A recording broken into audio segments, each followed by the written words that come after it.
स्वतंत्र हाँ कराने नेता हाँ सुभाष चंद्र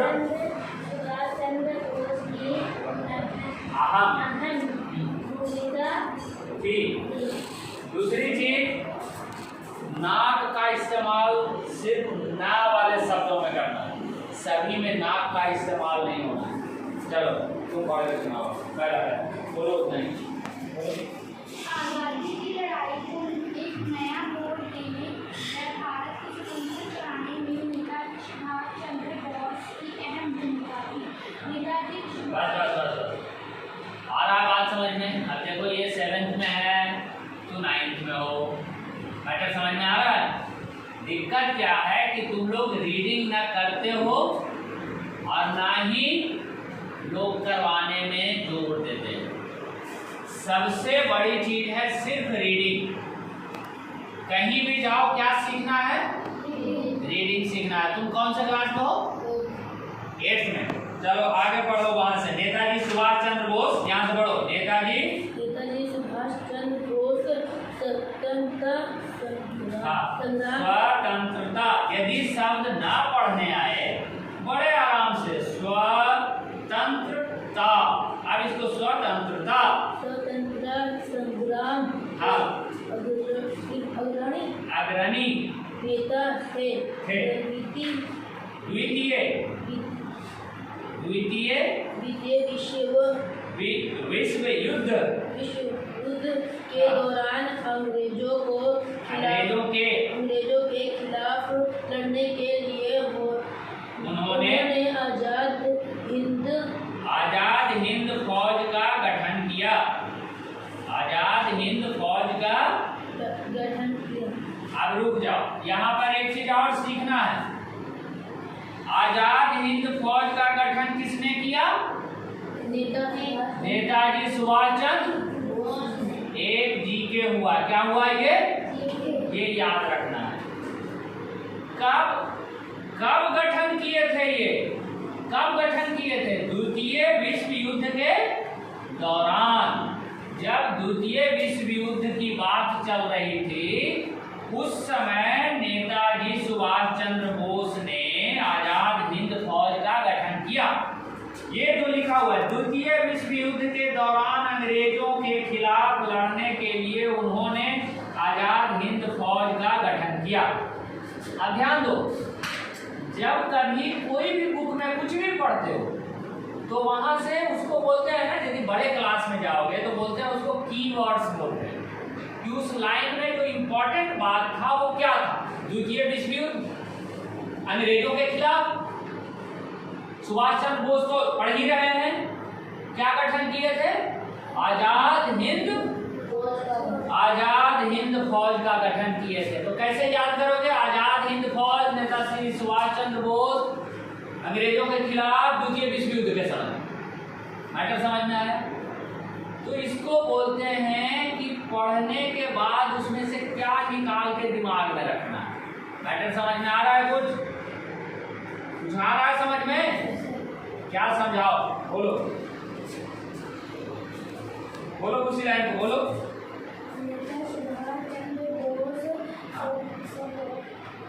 स्वतंत्रता संग्राम के अग्रणी नेता थे। हाँ, द्वितीय विश्व युद्ध के दौरान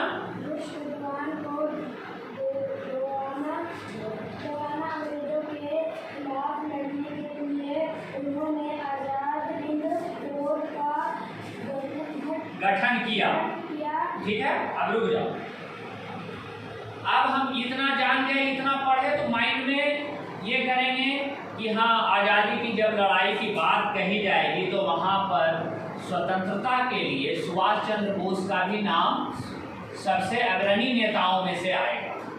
और इन्होंने ही आज़ाद हिंद फौज का गठन किया था जब अंग्रेजों के खिलाफ लड़ना था। तो उस समय जब द्वितीय विश्व युद्ध की बात चल रही थी तो यहाँ से कितना सीखे? इतना बात सीखे। ऐसे करके आगे भी बढ़ना है। चलो आगे कौन पढ़ेगा? तुम्हें पढ़ो आगे।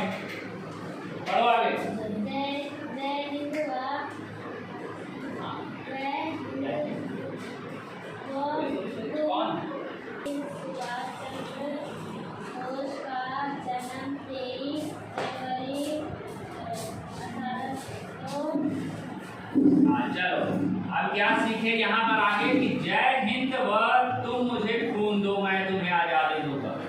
जय हिंद और तुम मुझे खून दो मैं तुम्हें आजादी दूंगा जैसे नारों की गर्जना करने वाले क्रांतिवीर सुभाष चंद्र बोस का जन्म 23 जनवरी 1897 को कटक में एक संपन्न बंगाली परिवार में हुआ। आप क्या क्या सीखे इसमें? जय हिंद का नारा किसने दिया? तुम मुझे खून दो मैं तुम्हें आजादी दूंगा किसने बोला? ये सभी कब बोले? स्वतंत्रता संग्राम के समय, स्वतंत्रता की लड़ाई जब लड़ी जा रही थी उस समय इन्होंने जय हिंद का और तुम मुझे खून दो मैं तुम्हें आजादी दूंगा इस तरह की बातें उन्होंने नारा लगाया। किस लिए? तो क्रांतिकारियों में जोश भरने के लिए। आया बात समझ में? अब इनका जन्म कब हुआ था? 23 जनवरी 1897। कहाँ हुआ था? कटक में हुआ था। इस परिवार में एक संपन्न बंगाली परिवार में हुआ। तो बंगाली परिवार से आते थे। कहाँ जन्म हुआ? कटक में। नारा क्या क्या दिए? जय हिंद और मैं तुम्हें आजादी दूंगा। इस तरह से आपको पॉइंट वाइज पढ़ना है। वो कोई भी सब्जेक्ट हो ऐसे ही पढ़ना है। आगे क्या पढ़ो? आगे पढ़ो। उनके पिता का नाम जानकी नाथ बोस, का नाम प्रभावती। था। हाँ, जानकी नाथ बोस के कुल संतानें थी। तो हम यहाँ पर क्या सीखे कि उनके पिताजी का नाम, किनके पिताजी का नाम? नेताजी। जब भी बोलेंगे सुभाष चंद्र बोस का नाम तो साथ में क्या लगाएंगे? नेताजी सुभाष चंद्र बोस। और इनके पिता का नाम जानकी नाथ बोस। तो यहाँ से क्या याद करने वाला पॉइंट निकला? जानकी नाथ बोस कौन थे? नेताजी सुभाष चंद्र बोस के पिताजी थे। इनकी माता जी का नाम यहाँ पर निकल के आएगा क्या? प्रभावती। तो प्रभावती एक शब्द याद रखना है इसमें। जानकी नाथ बोस याद रखना है। 14 संतानें। तो जानकी नाथ बोस जी का कितनी संतानें थे? 14 संतानें थे। क्लियर हो गया बात? इतना चीज तुमको याद रखना है। ऐसे पढ़ा जाए। कुछ आ रहा है समझ में? तो ऐसे पढ़ोगे खुद से। जो शब्द समझ में नहीं आना है वही पूछना है। ये नहीं कि टीचर को जाके नहीं सर ये पूरा पैरा ही समझ में नहीं आया, ऐसे नहीं होता है। कुछ खुद भी दिमाग लगाना होता है। टीचर वहाँ स्कूल में पढ़ाते हैं कि नहीं पढ़ाते हैं? पढ़ाई होता है ना। तो क्या कहते हैं? पढ़ने रीडिंग करने कहते हैं कि नहीं? रीडिंग करने कहते हैं कि नहीं मास्टर साहब? कहते हैं ना। तो कहते हैं तो घर में आके करते हो। अब बताओ तुम 9th में हो और हिंदी रीडिंग में परेशानी है तो बताओ कैसे काम चलेगा? आगे बढ़ो, आगे बढ़ो, कोई बात नहीं है, सिखाएंगे। आगे बढ़ो। आरंभिक। कभी भी पढ़ने में सुनो बताते बहुत जो टेक्निक है। ककहरा तो आता है तुम लोग? काखा गाघा अल्फाबेट हिंदी का अल्फाबेट आता है। उसको क्या बोलते हो तुम लोग? क्या बोलते हो? काखा गाघा को क्या बोलते हो? ककहरा ही बोलते हैं ना। क्या बोलते हैं? चलो बोलो बोलो क्या बोलते हैं? चलो ठीक है।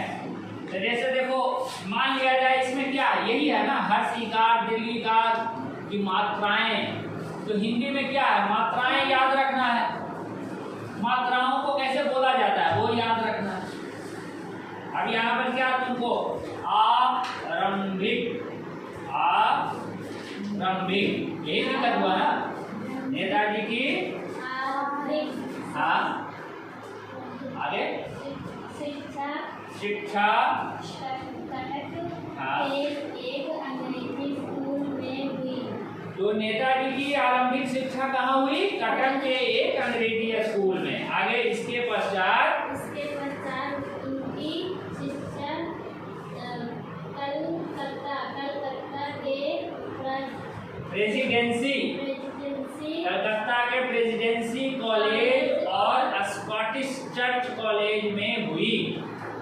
तो इनकी शिक्षा की बात हुआ तो प्रारंभिक शिक्षा कहाँ हुआ था? कटक में।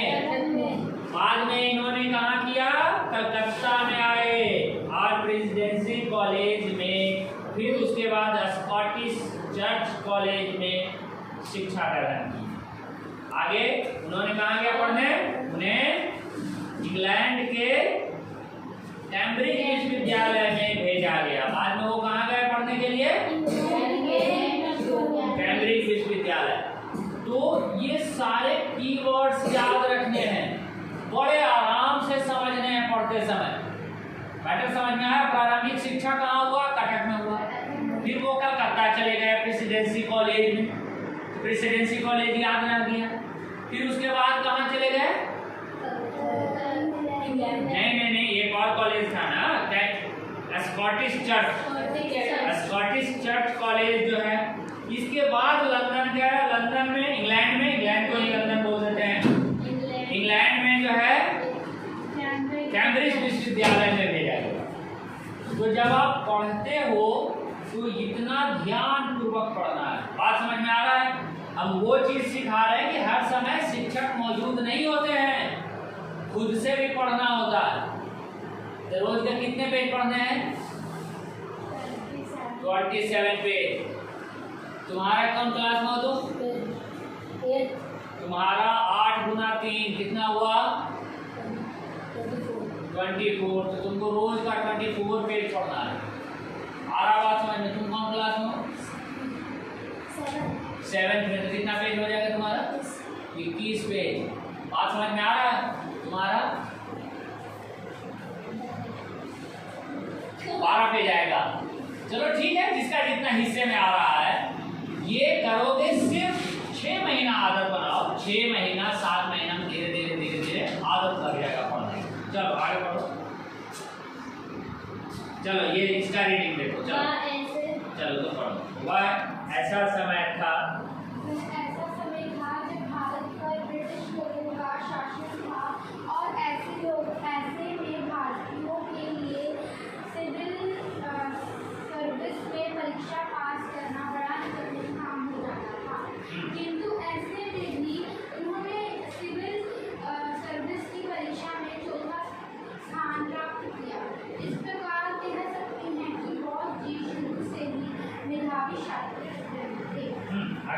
सन 1921 में स्वतंत्रता प्राप्ति के लिए बढ़ती राजनीतिक स्थिति के कारण नेताजी शीघ्र ही भारत कांग्रेस के 2 दल थे, नरम दल व गरम दल। कांग्रेस के कितने दल थे? 2 कौन कौन? नरम दल। ऐसे याद करने हैं। आगे बढ़ो। गांधी जी नरम दल का नेतृत्व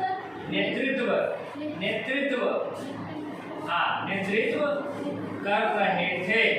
वह नेताजी गरम दल का नेतृत्व कर रहे थे। गांधी जी, जैसे कांग्रेस में 2 दल था, एक नरम दल और एक गरम दल। तो नरम दल का नेतृत्व जो कर रहे थे वो कौन कर रहे थे? गांधी जी कर रहे थे। और गरम दल का नेतृत्व कौन कर रहे थे? सुभाष चंद्र बोस कर रहे थे। ठीक ना? आगे। हालांकि नेताजी गांधी जी के विचारों से सहमत नहीं थे और दोनों के विचारों में भिन्नता, फिर भी वे इस बात को जानते थे कि दोनों का उद्देश्य एक है, देश की स्वतंत्रता। जाहिर सी बात है, एक नरम दल के, एक गरम दल के तो विचार तो भिन्न हो गए, लेकिन दोनों किस लिए काम कर रहे थे? आजादी की लड़ाई के लिए, भारत को स्वतंत्र कराने के लिए। आगे। सबसे पहले गांधी जी को राष्ट्रपिता कहकर नेताजी ने ही संबोधित किया था। सबसे पहले राष्ट्रपिता जो महात्मा गांधी जी को कहा था, किसने कहा था? नेताजी सुभाष चंद्र बोस ने कहा था। क्या? राष्ट्रपिता कह करके उन्हें संबोधित किया। किनको? गांधी जी। सुभाष चंद्र बोस किस दल के नेता थे? नरम दल के नेता कौन थे? दोनों किस लिए लड़ रहे थे? देश की लड़ाई। दोनों का उद्देश्य एक था कि अलग अलग था? दोनों का उद्देश्य। ये ऐसे पढ़ के समझना होता है, तब ना जाके दूसरे को समझाओगे। चलो आगे बढ़ो।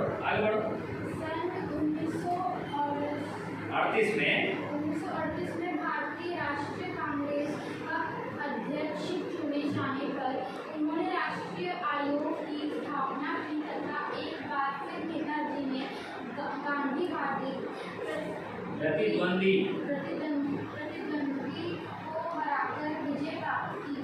इसे गांधी जी ने स्वयं अपनी हार समझा। ऐसा जान पड़ा मानो गांधी जी हार के फलस्वरूप स्वयं त्याग पत्र दे देंगे। किंतु लगातार गांधी जी का विरोध देखते हुए नेताजी ने स्वयं त्याग पत्र दे दिया और कांग्रेस छोड़ दी। अब देखो दोनों में देखो संघर्ष चलते रहा, लेकिन गांधी जी को हरा करके या जब वहां पर अध्यक्ष पद के लिए चुनाव होता है कि कांग्रेस का अध्यक्ष कौन, नेतृत्व कौन करेंगे अध्यक्ष पद पर, तो 1938 में जो है ना भारतीय राष्ट्रीय कांग्रेस के अध्यक्ष चुने गए। कौन?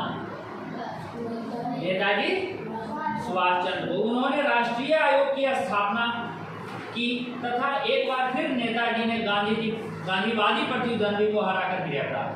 देखिए नरम दल है गरम दल है तो वो चल रहा था। तो एक बार क्या हुआ कि 1938 में ऐसे अपनी तरफ से बोलना, 1938 में नेताजी सुभाष चंद्र बोस जो है कांग्रेस में जीत हासिल की है और राष्ट्रीय आयोग की स्थापना किया और इस तरह से गांधीवादी विचार पे उन्होंने जीत हासिल कर, ये इस तरह से कहा जाएगा।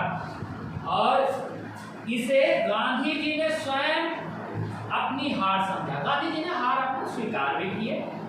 ऐसा जान पड़ा मानो गांधी जी हार के फलस्वरूप स्वयं त्याग पत्र दे दें, किंतु लगातार गांधी जी का विरोध देखते हुए नेताजी ने स्वयं त्याग पत्र दे दिया और कांग्रेस छोड़। उन्होंने सोचा कि चलेगा नहीं, एक नरम दल गरम दल, तो नेताजी ऐसे महान थे सुभाष चंद्र बोस की पद के लिए काम नहीं कर रहे थे, उन्होंने त्याग पत्र दे दिया। तब 1938 में जब वो एक बार जीत गए थे और उनको कांग्रेस का अध्यक्ष पद चुना गया। क्लियर हुआ बात? अब अगला पैरा कौन पढ़ेगा? पढ़ो पढ़ो, कौन पढ़ेगा? हाँ चलो तुम पढ़ो। हाँ राजनीति में आने से पहले नेताजी ने संपूर्ण दुनिया का भ्रमण किया। हाँ वे 1933 हिंदी में हिंदी के जैसा ही बोलना है। वे 1933 से 36 के दौरान यूरोप में रहे। अब ये नेताजी सुभाष चंद्र बोस यूरोप में कब रहे? 1933 से 1936 के दौरान। ये हो गया बात। या आगे बढ़ो। यह समय था हिटलर के नाजीवाद व मुसोलिनी के फांसीवाद का। हिटलर के नाजीवाद व मुसोलिनी के फांसीवाद की नजर इंग्लैंड पर थी। देखो एक चीज बताता है, तुम लोग जब रीडिंग करते हो ना तो कभी भी प्रेशर में रीडिंग नहीं करते, थोड़ा स्पीड स्लो रहेगा। क्या रहेगा? स्लो रहेगा। आराम से तसल्ली से, जब तक हमको दिमाग नहीं कहेगा उस शब्द को बोलने के लिए हम बोलेंगे ही नहीं, रुके। धीरे धीरे पढ़ते पढ़ते आदत बनेगा तो खुद स्पीड आ जाएगा। जैसे होता क्या है, आपका माइंड सब इंफॉर्मेशन है, आँख ने देखा शब्द को, माइंड ने रीड किया, माइंड डायरेक्शन देगा मुंह को, फिर बोलेंगे।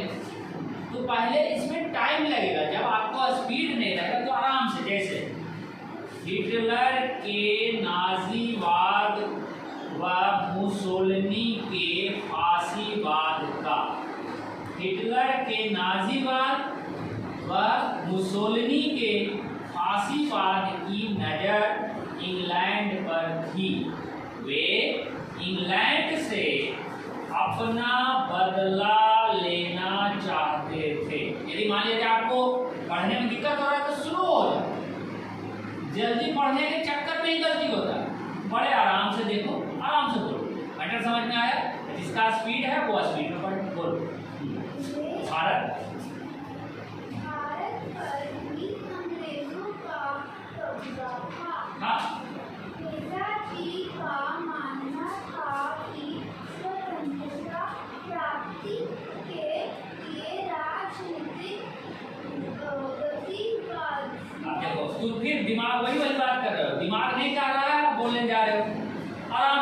ग पढ़ने आएगा कि नहीं?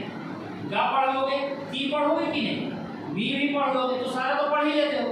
तो जो कम्युनिकेशन गैप हो जाता है दिमाग आराम से, गतिविधियों, या तो फिर वहां रुक जाओ मन में, गतिविधियों पढ़ लो मन में पहले, फिर बोलो गतिविधियों।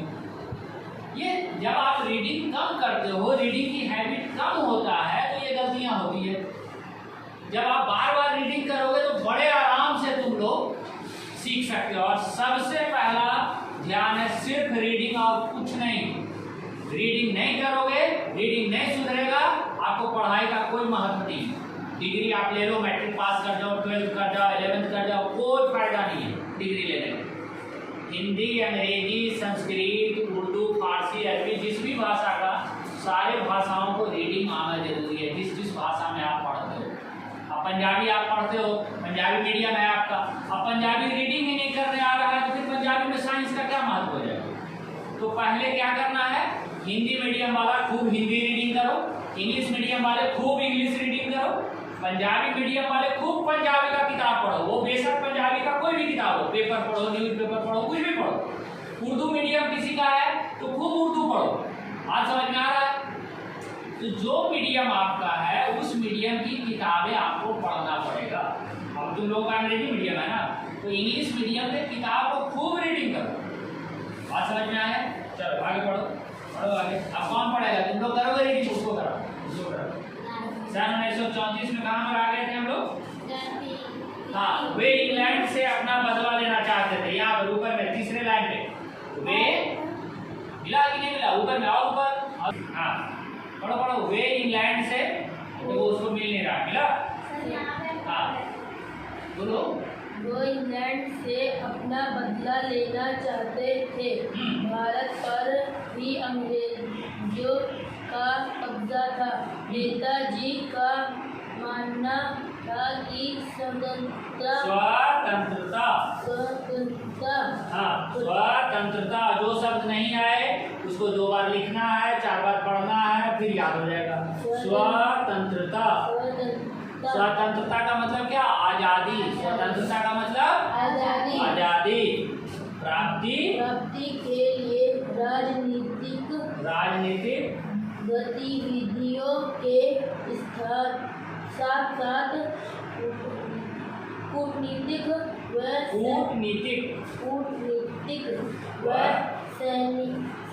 सैन्य सहयोग की भी जरूरत होती है। सन 1934। एक से अंग्रेजी तो बड़ा आगे बोले थे, हिंदी में बोलना है। सन 1934 में ऑस्ट्रेलिया में नेताजी की मुलाकात अंग्रेजी जानने वाली टाइपिस्ट एमिली शेंकल से हुई। हाँ। एमिली के पिता एक प्रसिद्ध पशु चिकित्सक थे। सुभाष एमिली की और आकर्षित हुए। वो उन्होंने 1942 में हिंदू पद्धति से विवाह कर लिया। विवाह के पश्चात एमिली ने एक पुत्री को जन्म दिया। हाँ। जिसका नाम अनीता बोस रखा गया। अंग्रेजों को धूल चटाने वाले नेताजी सुभाष चंद्र बोस की मृत्यु इतने रहस्यमयी तरीके से होगी। हाँ। किसी ने सोचा भी नहीं था। नेताजी की मृत्यु पर आज भी विवाद बना हुआ है। 1945 1945 में 1945 में नेताजी हवाई जहाज से मंचूरिया की तरफ जा रहे थे। हाँ। उसके बाद से उनका कहीं कुछ पता न चल सका। खबर मिली कि नेताजी का जहाज ताइवान की भूमि पर घटनाग्रस्त हो गया था, जिसके कारण नेताजी पूरी तरह से घायल हो गए थे, किंतु आज भी उनकी मृत्यु को लेकर मतभेद है। चलो ये पढ़ेगी अब, ये नहीं पढ़ा सकते, पढ़ो तो। वीर पुरुषों ने अपने त्याग की भगवान का याद भावना, वीर पुरुषों ने अपनी त्याग की भावना व स्वयं अपनी आहुति देकर देश की एकता व अखंडता को बरकरार रखा। हाँ। नेताजी ने उग्र क्रांतिकारी स्वभाव से लड़ते हुए देश की आजादी को पाने का सपना देखा था। बेशक नेताजी की मौत एक रहस्य बनी हुई है, किंतु फिर भी उनकी मृत्यु का कारण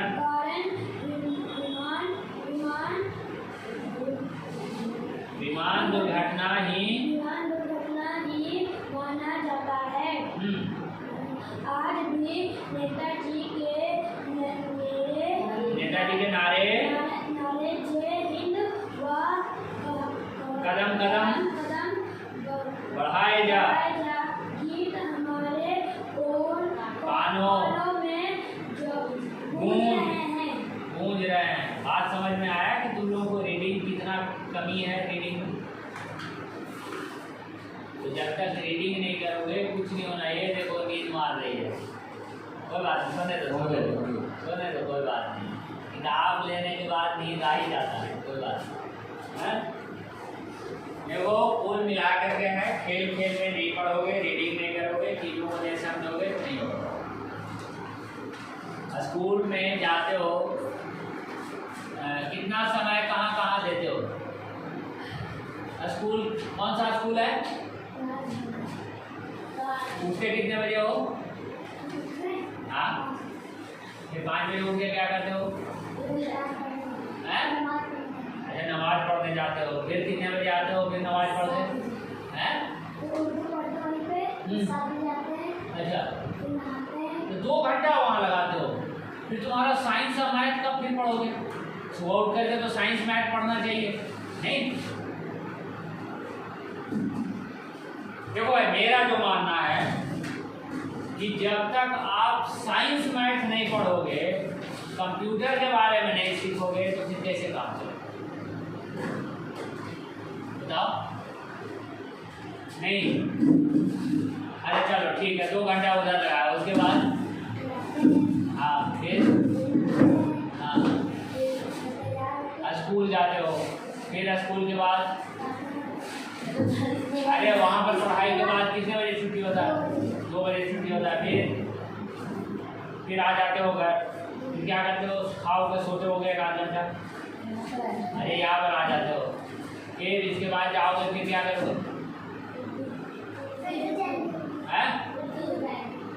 फिर से उर्दू जाएगा पढ़ने। तो फिर तुम लोग तो फिर हम जो बोल रहे हैं रीडिंग करने, फिर कब करोगे उसका रीडिंग? किताब का तो रीडिंग तो थी, इसीलिए तो तुम लोगों को रीडिंग नहीं आ रहा है। और उर्दू हमको आता नहीं है, तो उर्दू का रीडिंग हम चेक नहीं कर सकते हैं। चलो अच्छा, चलो उर्दू में कुछ सुनाओ, क्या सुनाओ उर्दू में, क्या सुनाओ, बोलो। एक काम करो, ये लिख के बताओ मुझे, लिखना आता है उर्दू में?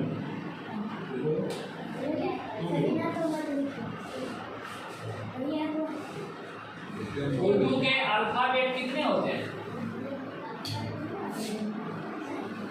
उर्दू के अल्फाबेट जैसे देखो, मुझे पता नहीं है तो हम क्या पूछें तुम लोग से। उर्दू पढ़ा किधर से जाता है, लेफ्ट साइड से राइट साइड से? राइट साइड से।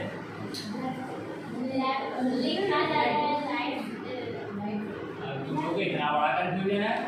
हमको जहाँ तक जानकारी है, उर्दू हम पढ़े नहीं है, राइट साइड से पढ़ते हैं। हिंदी जैसे हिंदी अंग्रेजी लेफ्ट साइड से पढ़ते हैं। उर्दू तो उर्दू ऊपर से ही शुरू होता है या नीचे से ऐसे पढ़ते जाते हैं? ऊपर से ही शुरू होता है। अच्छा ठीक है। मगर ज्ञान कैसे लिखोगे?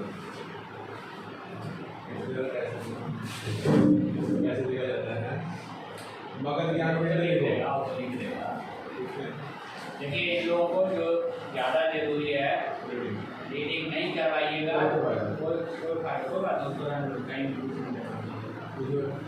रीडिंग नहीं करवाइएगा, नहीं होना है। इन लोगों को ना टेबल आता है। टेबल कहाँ तक आते हैं? 10 तक आता है पक्का। 9 का सुना दो।